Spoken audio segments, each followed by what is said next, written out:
dan Nasihati dengan NIM 231221174. Di sini saya akan membawakan materi yang berjudul bias budaya dalam konseling. Yang pertama, saya akan menjelaskan kata bias sendiri menurut Kamus Besar Bahasa Indonesia dapat diartikan sebagai pembelokan atau tidak adanya kesamaan atau tidak adanya titik temu dalam sebuah masalah.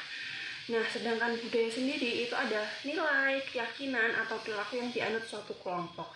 Kenapa bisa terjadi bias budaya? Karena tidak adanya kesamaan dalam memahami kebenaran atau nilai-nilai budaya.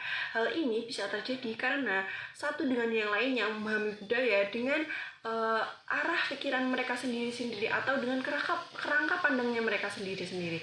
Ketika dua orang berbeda, budaya bertemu berkomunikasi baik dengan verbal maupun bahasa tubuh, komunikasi yang efektif terjadi apabila mereka banyak kesamaan, tapi tidak efektif ketika mereka tidak mempunyai banyak kesamaan. Nah, hal tersebut jika tidak saling memahami bisa menjadikan sebuah bias budaya. Nah, sedangkan faktor penyebabnya tuh ada dua. Yang pertama tuh bias budaya dalam perilaku. Nah, yang kedua tuh bias budaya dalam sosial. Nah, untuk yang pertama bias budaya dalam perilaku itu contohnya komunikasi verbal dan non verbal. Contoh, kontak mata di barat dianggap sopan tapi tidak sopan ketika di Asia. Nah, yang kedua, ekspresi emosi. Ada budaya yang terbuka dalam mengekspresikan emosinya, tapi ada juga budaya yang tidak terbuka dalam mengekspresikan emosinya atau menahan emosi. Nah, yang ketiga tuh ada pakaian dan penampilan. Simbol identitas dan status sosial bisa memunculkan stereotip jika tidak dipahami. Nah, yang selanjutnya ada konsep waktu. Budaya barat menghargai ketepatan waktu, sementara budaya yang lebih fleksibel itu budaya yang lain. Nah, yang kedua ada faktor penyebab peran budaya dalam kehidupan. Yang pertama, interaksi sosial dipengaruhi media dan teknologi. Nah, yang kedua tuh perilaku konsumsi. Masyarakat modern cenderung konsumtif. Nah, yang ketiga tuh tatanan kehidupan. Modernisasi melahirkan nilai dan norma baru. Nah, yang selanjutnya tuh ada dampak bias budaya. Apa sih dampak bias budaya tuh? Nah, yang pertama, salah menafsirkan perilaku klien sama dengan strategi konseling tidak tepat. Yang kedua, klien merasa tidak dihargai, menutup diri, bahkan berhenti konseling. Nah, yang ketiga, potensi muncul diskriminasi dan komunikasi tidak efektif. Nah, yang selanjutnya, peran konselor. Yang pertama, mengembangkan kompetensi multikultural. Yang kedua, mengikuti pelatihan multikultural. Yang keempat, menerapkan pendekatan berbasis komunikasi.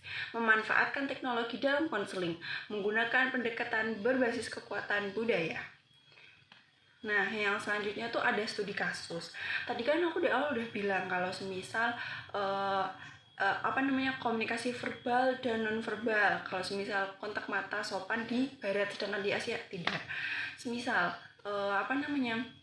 ada klien barat yang datang untuk konseling ke kita dan kita tidak menatapnya, maka dia akan merasa tidak dihargai, tidak didengar, atau merasa tidak dimengerti. Beda karena apa?